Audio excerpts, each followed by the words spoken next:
Cleo and I are at this spot. Wait, can't see Cleo? Cleo and I are at this beautiful spot in Big Bend National Park.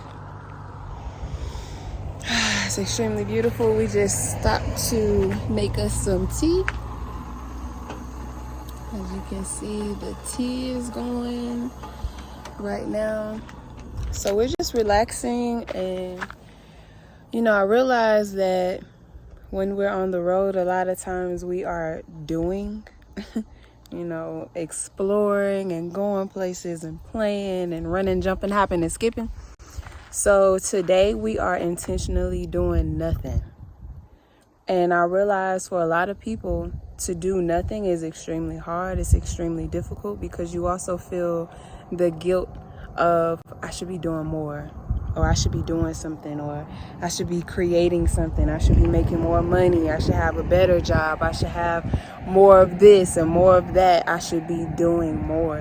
And that's kind of what society has programmed us to feel. We have to feel guilty just for laying down and giving ourselves permission to just be.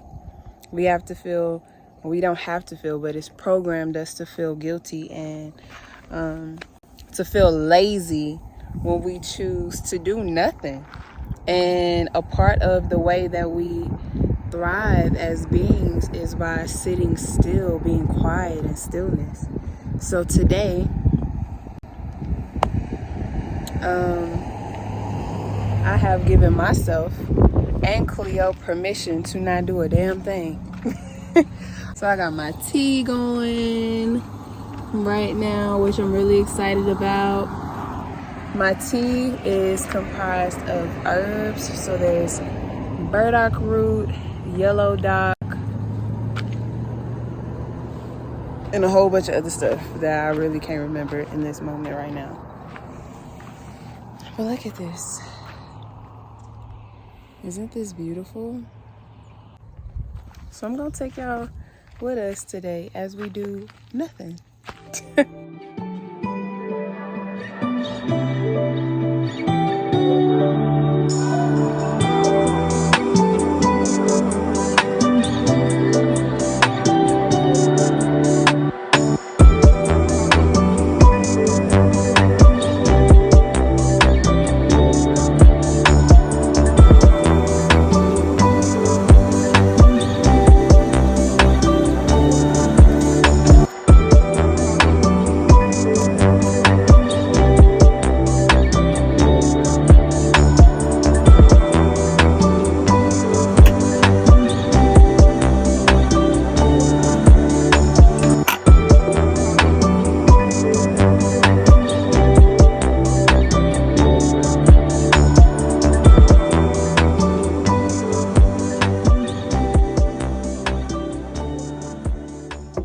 So yes, as I sit here and I did knitting, I'm just having a proper glass of tea as I did knitting, and as a proper Duchess.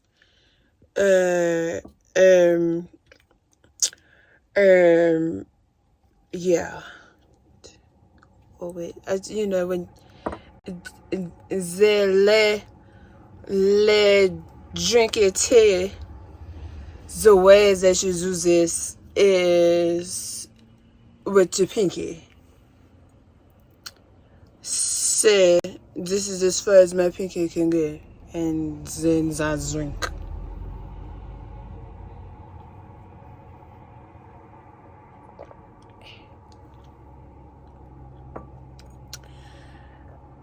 I don't know for sure what access this is. Essence.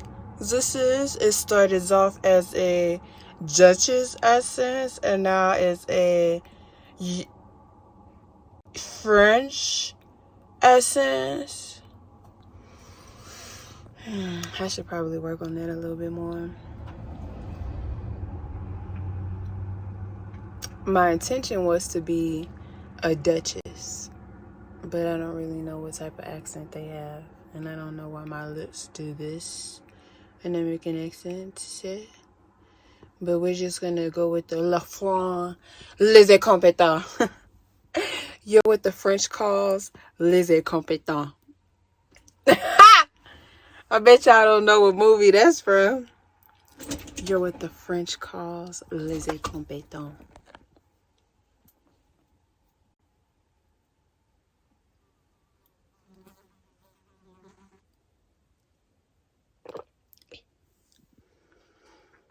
So yes, we're here enjoying our time doing nothing. I have my leg crossed just so you can see. Disregard my boobies. I have lost a lot of weight, so my boobies are doing their own thing. Specifically, my right boobie, it literally just does whatever the hell it wants to do. It may be going left one day, up, down, sideways, completely deflated one day. I guess this is the perks of what it looks like to lose weight. I'm here for it. It's a fly that won't leave me alone. So yeah, we're just here doing something as my mind is recalibrating on no anything today. Oh, let me show y'all something that broke while I was driving. My mirror broke. Came smooth off the hinges. So that's lame. At this point, the mirror is just there for decoration. So when I take pictures, at least it looks like I have something right there, because outside of that's just a blank wall. So I gotta figure out what I'm gonna do with this mirror. C'est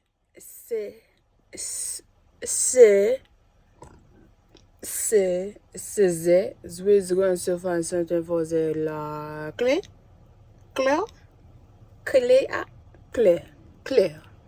We find something for the clear today as something like the park. This van behind me is trying to get to the is I think the van is a bit to get to Bezos. Basically, van. My van is the best van.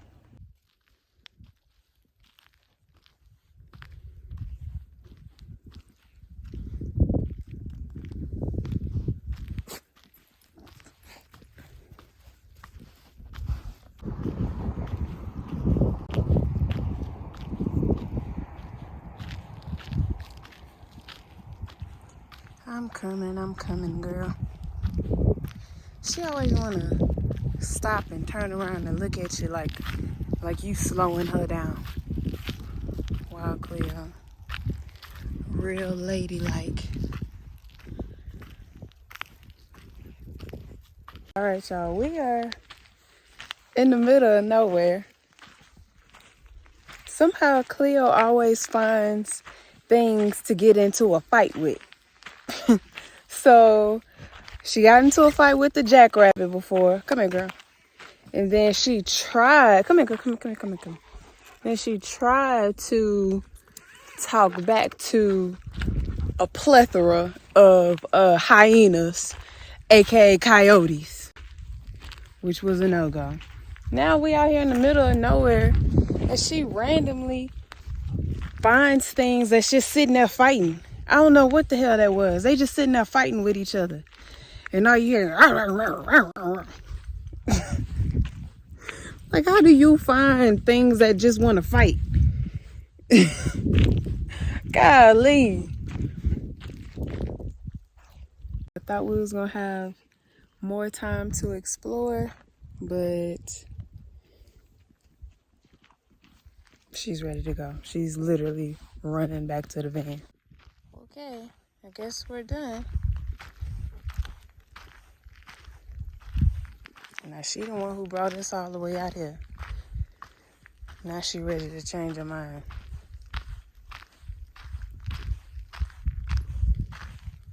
I'm coming, girl. I can't run as fast as you.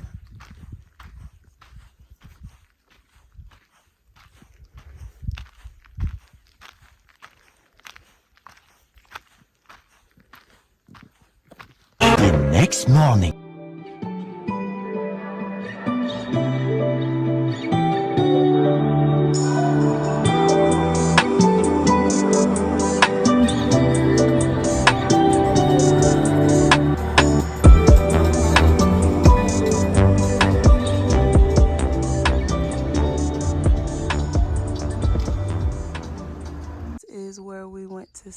last night.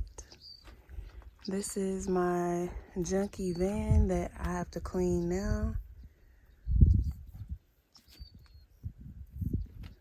Usually, before I go to bed, I clean up. Well, last night I was just so tired, I didn't do that. And typically I clean up at night, so I don't have to do that in the morning. I can wake up and just work out and, have my meditation and my tea. But I didn't do that, so now I have to suffer the consequences. Yeah, there's a lot of random stuff going on here. You good, girl? Yeah, I didn't wash dishes. I mean, this is just so unlike me. I was tired, okay? So, yeah, we're about to get our life together because I cannot do a junkie van.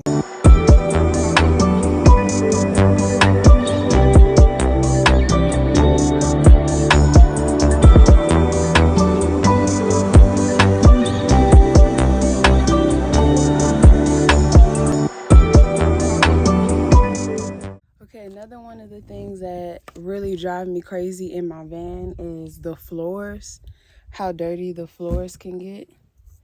So obviously I have Cleo, so I clean my floors at least 2 or 3 times a day. Just because I give her peanut butter at night, and she has hair, and we're always in national parks, so it's like dirt and grit and stuff like that. So I clean my floors at least 3 times a day. Cleanliness is close to godliness. It's like a lot of, I don't even know what these things are. I don't know if they're like wasps or what. So anyways, I'm about to clean my floor. Also because what people don't realize as far as their environment, I'll try my best not to go too deep into it, but your environment truly makes up how you feel about yourself, how you feel about your day, how you feel about your life. I'll never forget, I was in high school my senior year, and I was always intuitive. I was always like a deep thinker, but I was a senior, so I also was like, I don't need this class. I had all my credits. As long as I had all the credits I needed to graduate, I was good. I didn't care about this class. I had a psychology class, and I could leave school early, and I did. And so the psychology teacher, she was like, hey, she called my mom. Your daughter doesn't come to class. Blah, blah, blah. She needs to come to my class so she can learn. And my mama was like, you better go to class. So my senior year, I had to go to my psychology class, which I just could not care less about. And I remember one day she was like, Candyss, where's your homework? And I knew I didn't do that homework, but I still was looking through my backpack, and it was just so much stuff all over the place. And at this point, I'm just acting. I'm like, well, at least she'll see me looking for it. Maybe she'll think I actually did it, and I just can't find it in the mess of my backpack. Or maybe, she think I lost it or something. And she pulls me outside, and she asks me, am I okay? And I was like, yes, I'm fine. Actually, I would prefer not to be here. I didn't say that. But I was like, yeah, so, I'm okay. And she told me that, she noticed the junk that was in my backpack and how unorganized and how chaotic it was. And I'm still not drawing, any conclusion to what she's trying to say. She said that your environment, your backpack is a clear reflection of how you feel about yourself. And that chaos that's going on in your backpack is a clear reflection of the chaos that you have going on in your life. And I was like, I'm 18, so I didn't really have the tools to truly process what she had just said. But she was right, because when I was 18, my senior year in high school, I went through the worst depression of my life. I was like 128 pounds. I'm naturally 150 pounds, which is where I am now. I'm like around 156 right now. This is like a natural weight. So for me to be 120 something pounds was off. And I was going through the worst depression I've ever felt in my entire life when I was 18. So when she said that, I instantly knew what she was saying was right. Now, she didn't tell me why. She didn't dive into the actual psychology of it. But as I got older and I started going through my spiritual journey and my healing journey, and healing from depression, healing from addiction to alcohol, healing from daddy issues, healing from all of these different traumas that I experienced, I realized that your environment plays a huge part in not only how you feel about yourself, not only how you're able to move about your day, but what happens is there's a term called, okay, I said I wasn't going to get deep, but we already here, so let's go. There's a term called epigenetics. And basically what epigenetics means, I feel like I may have spoken to y'all about this before, but epigenetics speaks about the cellular disposition of your body. So basically, however you perceive your body is the messages that you are sending to your cells and your DNA. So if you wake up in the morning and you hate your home, right? You think it's ugly, it's dark, it's depressing. Well, how you perceive your body is how your cells perceive you, how your cells perceive your environment. So if you are perceiving your vehicle as being trashy and chaotic, well, now you're sending a message to your cells and your DNA that you are messy and chaotic. And so what happens is the subconscious has no ability to tell whether, say for instance, you're looking at me right now in this national park. Well, when you see me in this national park, your subconscious has no filter to be able to identify that you're watching me on a video. It actually thinks that you are in the national park. So this is why when you see me and Cleo doing certain things, you get a certain feeling in your body. You enjoy it so much because your cells and your DNA perceive your environment to actually be there. There's no veil that tells the subconscious or your cells or your DNA that, hey, you're watching TV. The cells in the body don't understand what a TV is. The cells in the body doesn't understand what a car or what a backpack is, right? It doesn't understand what trash is. It doesn't understand what a clogged environment with cups and plates and all of that is. All that it perceives is the emotion that you pick up on as you perceive an environment. So when you see me and Cleo having a good time and you start smiling and laughing, your cells and your DNA are receiving the message that you are in a happy and joyful place. When you're in your car and your car is extremely messy and dirty and you feel like you have to do like this because you can't really move and sit around, your body and your cells are picking up on that chaos. And when you're in destructive relationships, toxic relationships, your body and your cells aren't like, okay, she's in a toxic relationship. All your cells and your DNA acknowledge is toxicity. All they acknowledge is chaos. All they acknowledge is your nervous system constantly being erupted because you constantly have to defend yourself. You constantly have to protect yourself. So it's necessary to make sure that our environments are as clean as possible and that we actually like our environments, right? When you go to work, your cells and your DNA don't pick up on the fact that she hates her job. It just picks up on the fact that you feel hate. It picks up on the fact that you feel discontentment, that you are just not happy, right? That you are not at peace. So these are the messages that you send the cells in your body. They don't have the power to differentiate where you are or what you're doing. They just understand what you're feeling. That's what the messages that you send them. So it's important that we make sure that our environments are spaces that send beautiful messages to our cells and our DNA, because based on the message that you send is based on how you are going to feel. If you're in a chaotic and toxic environment and then your cells start to pick up on chaos and toxicity, that's literally the breeding ground for cancer and disease and depression and all of these other things that people experience. Chaos and toxicity are it. That's all you need is chaos on a molecular or cellular level for your body to start moving into spaces of diseases and cancers.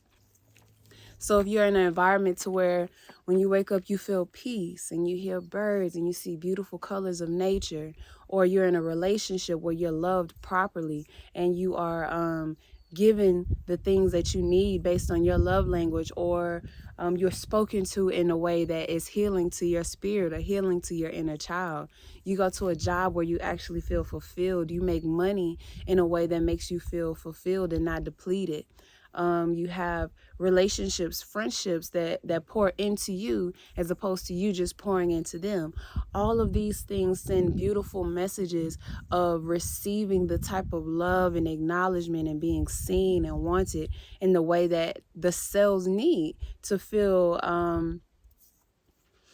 capable of making sure that you can show up in your best light. So if you want to be happy, if you want to be at peace, if you want to experience joy or just at ease in any way, clean up your house, clean up your car, clean out your van, right?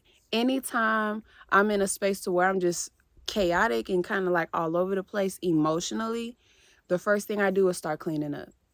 Even the spaces that you aren't consciously looking at on a daily basis, if I know that my drawer or my cabinet has a whole lot of shit in it, and I'm like, well, I can't see it, so it's not really bothering me. Bullshit. Because the subconscious is always recording. The subconscious is always recording. So anything that you just walk past, it's already picked up on. So when you're feeling all of this emotions that you can't really put a finger on where it's coming from, clean your environment. Even the spaces that you aren't even looking at on a daily basis. Whether or not you look at it, your body has already downloaded that it's clutter. Right? Cleo, off. Your body has already downloaded that there's clutter. So the only way that you can start to feel free and the only way that you can start to feel as if, I'm sorry, y'all. Hi. Cleo, let them go, girl. People can speak to me. And that's why I got your little butt on this leash. Come up here. That's why I got your little butt on this leash, because you don't know how to act. Go and have a seat and calm your nerves. So, dang, I can't remember where I stopped at. Anyways, clean your house, clean your car, clean your van, because these are things that have a direct impact on your emotional ability to show up in the way that you want to show up, to thrive in the way that you want to thrive, and live the life that you want to live. You can't feel free, at peace, and empty and just full of life if you have all of these things that are cluttering your subconscious, right? So it's necessary to have clean environments. I didn't mean for that to be an 11-minute video, but yeah, we're here now. That's a lesson in everything. That's a lesson in everything, right, princess? That's a lesson in everything, you little bad girl that was about to chase a whole truck. What you was gonna do when you got to the truck? That's my question. What you was gonna do? Okay. We finished I finished cleaning up. Cleo was on guard, as always. So we finished cleaning. I just wanted to give you guys a feel of how good the van feels now that it's clean. It's a whole different frequency, a completely different vibration when you're in a clean environment. I even made sure the back was cleaned out as well. I'm gonna show y'all that. Come on, princess. Wanna come show him the back with me? Come on. Come on, big girl. So we just cleaned out the back. So y'all already know this is where I keep my clothes. This is actually like clean. All of these are folded. It's just so many you can't tell. But I organized the back. I got my generator, my fan, dog food, Cleo's bed that she actually does not sit on. And I was really excited for her to sit on this, but she could care less. Ooh, I'm about to make a I'm about to make a smoothie with these bad boys before they go bad. So yeah, we're just out here chilling. We're probably gonna chill here for the rest of the day. I don't really see a point in moving around a whole lot, especially because there's supposed to be a decent climate, but it ain't.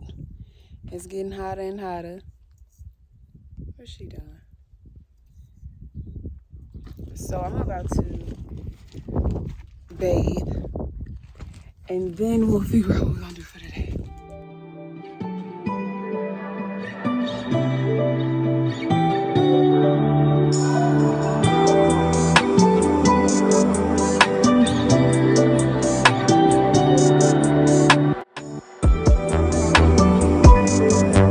Thought my morning was just gonna be, cleaning up and then getting to whatever me and Cleo were gonna do for the day. But now I realize that my spirit is asking me to have self-care today. So we're not exploring like I thought we would be doing. We are just going to focus on taking care of ourselves while we're in our van. That's one thing that I realize is really easy to forget to do self-care because you're constantly moving and it's such a small space. So my spirit is asking for self-care today. So that's what I'm doing. And these flies are biting me. Like, what is happening? These are not mosquitoes. These are flies. So I'm about to give myself a well-needed facial. Being in my van has kind of like sent my skin into a whole different space that I haven't been in a while. So I have a breakout here. I have a few here and a few here. So I may not be able to get rid of that, but I will be able to doctor on my skin. So I'm going to give myself a facial, do some extractions and some exfoliation. And yeah, that way I don't have to look like a chicken head while I'm on the road.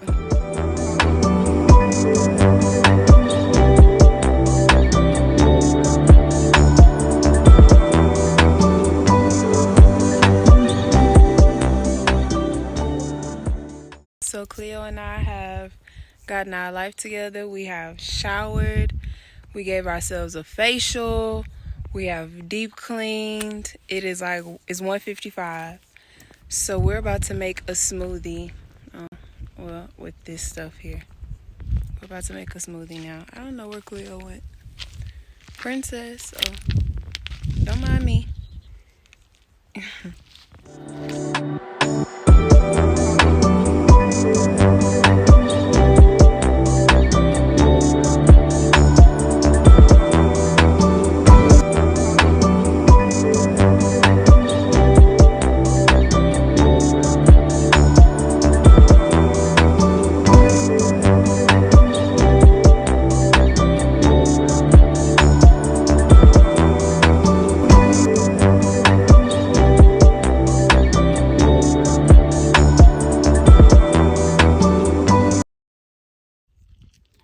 All right, we just made our smoothie.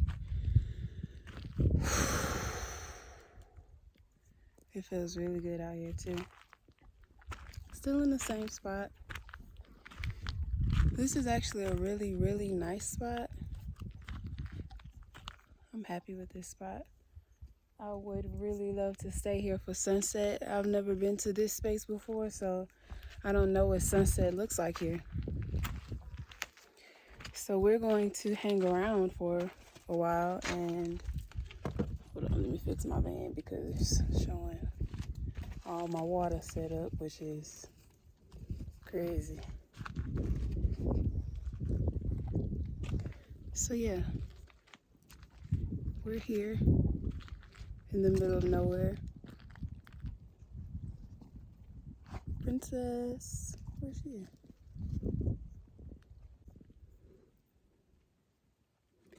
You make any type of food in nature, you need to be prepared for nature to arrive. I have no idea what these are, but they're really sweet. One let me rub them the other day.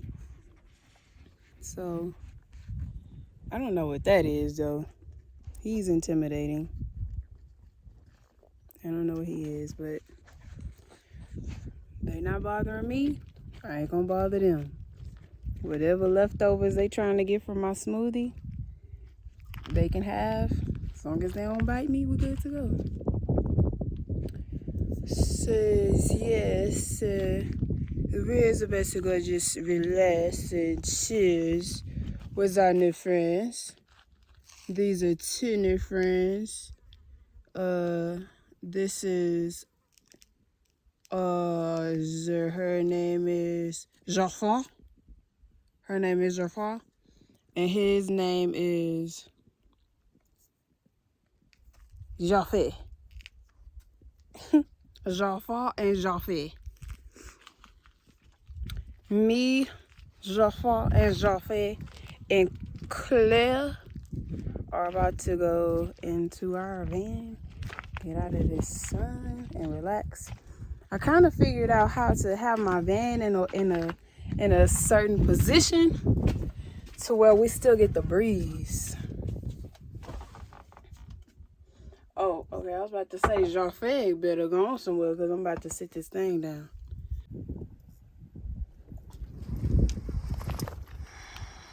All right, so this spot, as beautiful as it is, I think we may have to come back because y'all see that back there? It's rain.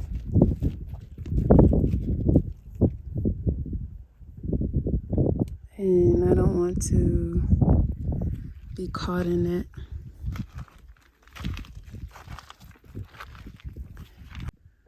I wanted to see what the sunset looked like from here, but it doesn't look like we'll be able to see much of a sunset anyway. This white truck, they've been passing by here like back and forth throughout the day, so I'm assuming this is their campsite. Yeah, that's their campsite. Okay, that makes sense why they felt like weirdos. Maybe I'm the weirdo. I'm the one that's intruding near their home. So yeah, we're about to head out. And even though it's extremely beautiful, I don't want to get caught up in that rainstorm that's coming, because it's coming.